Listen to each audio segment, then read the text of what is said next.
Welcome back to another installment of Julian's Random Projects, and today's installment we're going to be taking a look at the playhouse that I built my 4-year-old daughter.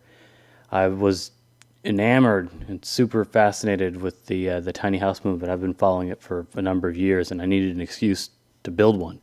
And the wife wasn't going to let me build a tiny house in the backyard, but she'd let me build a playhouse for the kid. So I built a 36 square foot playhouse that I actually designed in 123D, which is a tool by the makers of AutoCAD, Autodesk.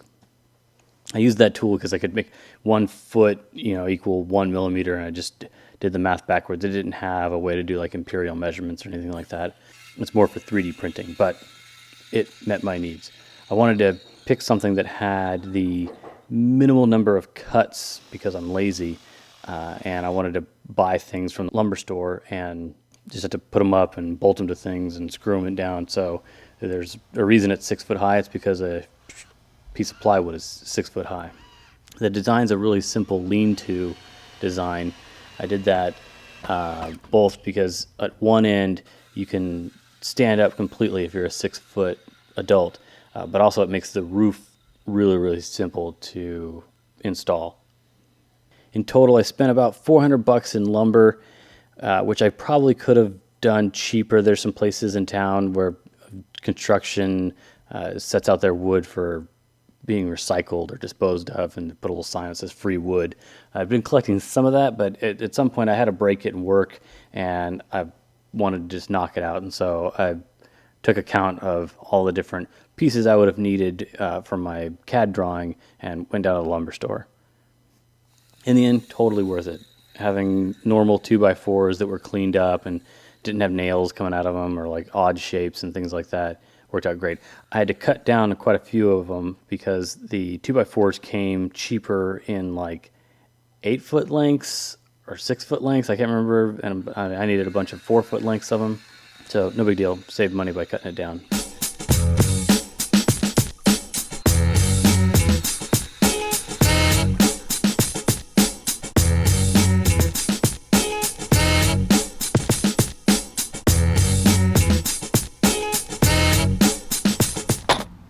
Went through a few more boxes of screws than I anticipated. I think in total maybe 3 boxes. Long ones for holding together big 2x4s and shorter ones for like shallower ones for going through the plywood and affixing it to the actual walls.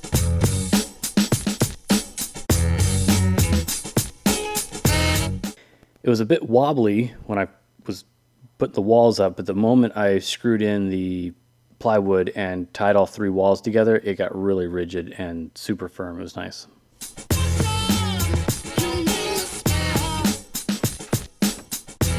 Ready? Top. There you go, perfect. And yep, right now watch your right fingers. Fingers on the right side. There we go. This the right side? Yeah, push it. There you go, perfect. That's gonna be the door.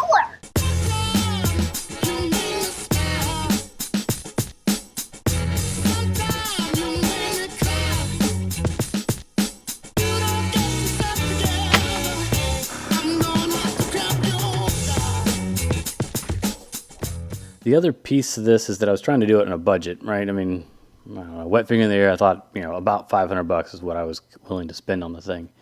And that meant that I didn't have much room for paint.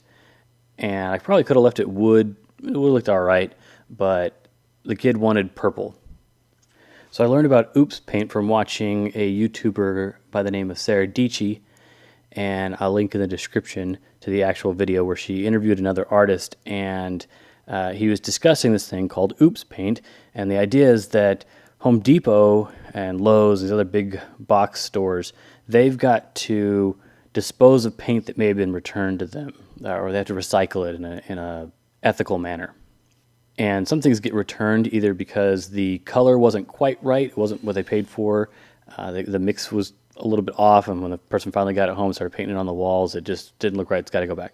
Or there's a large number of these sample units, which is something I believe they would give you to go home, maybe like 3 or 4 of these, and try a couple different colors, then come back and give them the exact code of the color that you liked, and they'd make you a big batch of it.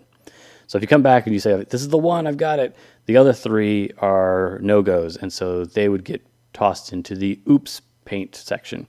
Now it's kind of hidden in the back. You'll have to ask the paint folks about it, but we're talking like 50 cents for these little jars and $2 for big old buckets of paint because it was not the right kind of white, or ever so slightly different purple than the purple that some lady wanted for her bathroom. And I don't care.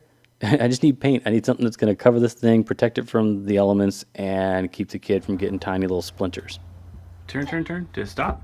Yeah. Perfect. Very nice. And look, there you go. Now what do you got? My Playhouse done. You got a doorknob. Yeah. You gonna close it? Perfect. Try out. All right. Yep, it works. Great. Who is it? It's Ellie. Oh, hi, Ellie. Do you want to work on my Playhouse right now? Heck yeah, let's do it. These doors actually were given to me by a friend who's a contractor. He builds homes, and I guess they have these set up in his showroom to show customers, like, here are the 10 doors that we kind of offer from different manufacturers, and so they don't have to lug full doors around. They've got these little mini doors, and it worked out great. It's the exact width of a normal door, so hinges and all that other stuff and doorknobs worked great. So I 3D printed this little marker holder here because she was having to reach down and pick up markers off the ground. It looked kind of annoying. And it just keeps the lids captive, and you stick the markers in there, and then a little caddy for the eraser. It's a little crowded and they're a little stiff, but I think it's just because they're new. So once the caps get a little worn out, they'll be a little easier for her to get in and out. But if I had to redesign this, I probably would just do like 4 more spread apart, or these 3, but not so close together. The kid's really into drawing. She's turned out to be an amazing artist, and so I wanted to give her a place that she could do that in her own time. So installing a chalkboard and a dry erase board was a must for this. And also, back to the painting, she did a lot of the painting herself, and so I don't mind letting her paint the exterior in any fashion she wants. The dry erase was really simple. I got a bit of MDF from the hardware store that was smoother than the plywood, so that this adhesive, this whiteboard adhesive that you can buy in rolls, you just lay it out on your desk, could be applied to the wall. Right here at the top. All right, hold tight. So I can see it like around. That's good. Here it comes. Wow, what do you got? A picture! What? A mouse with a parachute. Perfect. Mouse with this one.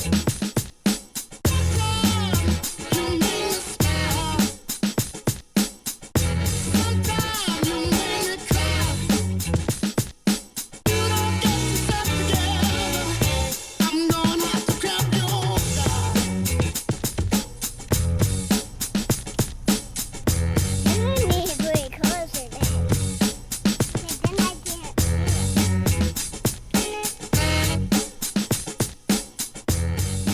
So to add some ventilation during the summer, and also just to make the playhouse seem a lot more open, this 4th wall opens up onto the deck and becomes an awning for the deck.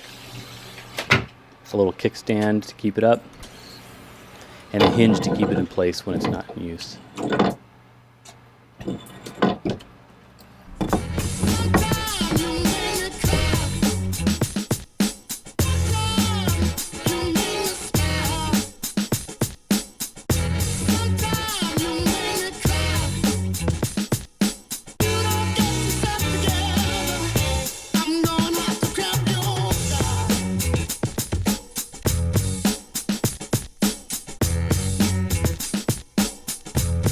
Well, I hope you've enjoyed tagging along on this Playhouse build. I really enjoyed doing it. And if you want to catch more of these random projects that I'm doing around the house, Feel free to subscribe so you don't miss another one.